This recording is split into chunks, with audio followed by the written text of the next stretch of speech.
Hi there, I'm Dr. Diallo, an academic coach and a test prep with Study.com. Are you currently preparing to take the FTCE middle grades General Science 5 through 9 with testing code 004 assessment? This assessment covers the subtopic of knowledge of Earth and the processes that affect it. If so, you are in luck because I am here to walk you through a few sample test questions and other test taking strategies. Let's begin by taking a look at problem number 1. The Mid-Atlantic Ridge is an underwater mountain range that runs down the center of the Atlantic Ocean. What type of plate boundary is responsible for its formation? A. Divergent, B. Transform, C. Dextral, or D. Convergent? The keywords in the question again, we're thinking about the Mid-Atlantic Ridge.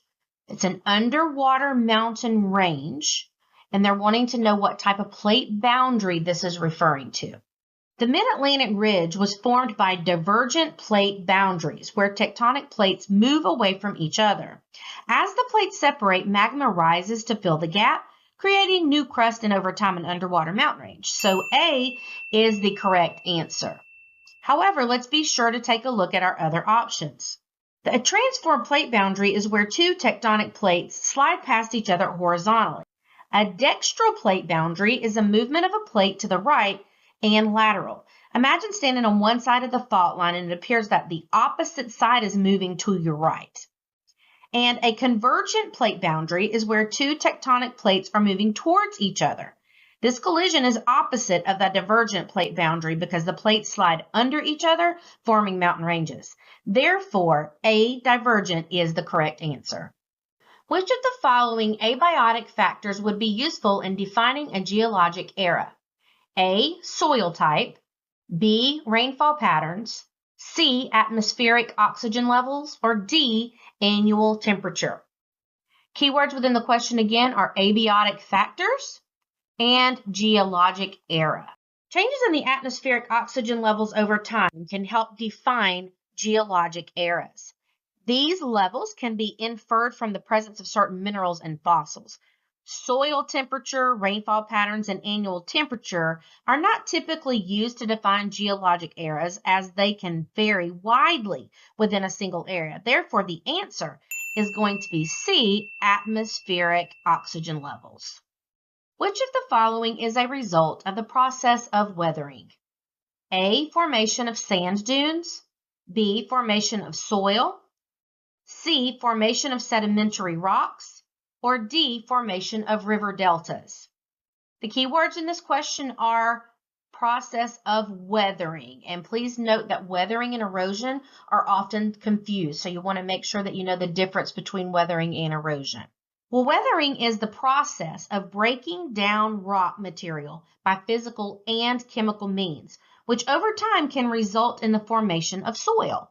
The other options are associated with erosion and deposition processes. So therefore, only the formation of soil is correct, which is B. How does a high-pressure system typically affect weather conditions? A, it brings cold, snowy weather. B, it brings clear, sunny weather. C, it causes severe storms. Or D, it causes high humidity and heavy rainfall. We want to pay particular attention to the word high-pressure system, because this is going to be key in helping us decide which answer is correct. In a high-pressure system, the air is sinking, which prevents the formation of clouds and precipitation, leading to clear and sunny weather. So B is the correct answer. However, let's take a look at A, C, and D. Cold, snowy weather is typically associated with low-pressure systems that develop along fronts. Severe storms are typically produced by supercell thunderstorms and squall lines within low-pressure systems. And high humidity and heavy rainfalls are normally associated with warm weather where there's high temperatures, high humidity, and moist air. So B, it brings clear, sunny weather, would be the correct answer choice. Well, hopefully you found that video to be informative and helpful. If so, be sure to check out more videos on this channel. Please remember to like and subscribe so you don't miss out on any more of our awesome video and content. You can also get a lot of help from our website at study.com.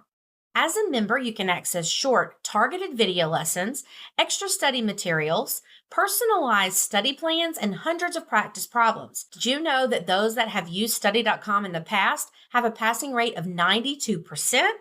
And don't forget to tell us what you think and share your feedback about your experience. Wishing you all the very best of luck on your test. Good luck!